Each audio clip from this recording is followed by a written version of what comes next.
ГСП онлайн. Городские новости сейчас. В воскресенье 17:00 универсальный спортивный комплекс первенства России по мини-футболу, 13-й тур высшей лиги.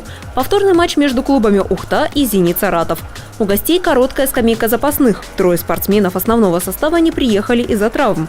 А вот хозяева, напротив, хорошо подготовились. В состав включены 2 дополнительных футболиста.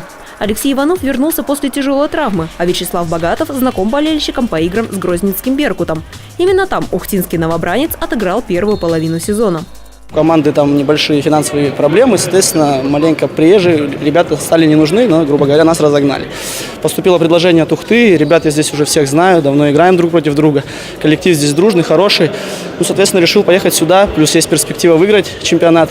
А мы, спортсмены, всегда стремимся, наверное, к победам, нежели там за какими-то деньгами гнаться или еще за чем-то. Ну, вот, поэтому выбрал ваш клуб и стараюсь помогать ему.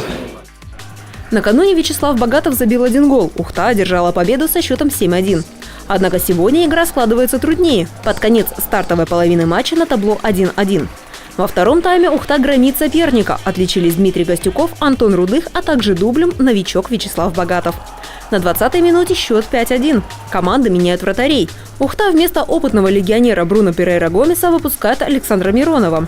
У «Зенита» выходит 5-й полевой игрок. Играя в большинстве, гости забивают 2 мяча, но это не помогает. Матч оканчивается со счетом 5-3. Победа за Ухтой. Сегодня соперник еще встречал, наверное, ниже, чем вчера. Позиционная оборона – это сложная для нас пока вещь. Мы работаем над ней, но голы все забиваем, в основном большинство-то в контратаке, где-то стандартное положение. Вот в позиционной обороне сегодня мало, я говорю, еще повторюсь, что не получилось, наверное, так, как хотелось бы. Но мы работаем над этим, продолжаем. Наверное, только в этом компоненте мы сегодня не преуспели. Ну, в принципе, игра сегодня была такая же, как вчера. Просто сегодня нам более повезло, но мы свои забили более-менее, а чужие пропустили. Так что, в принципе, игра, как вчера, была вообще не наша полностью.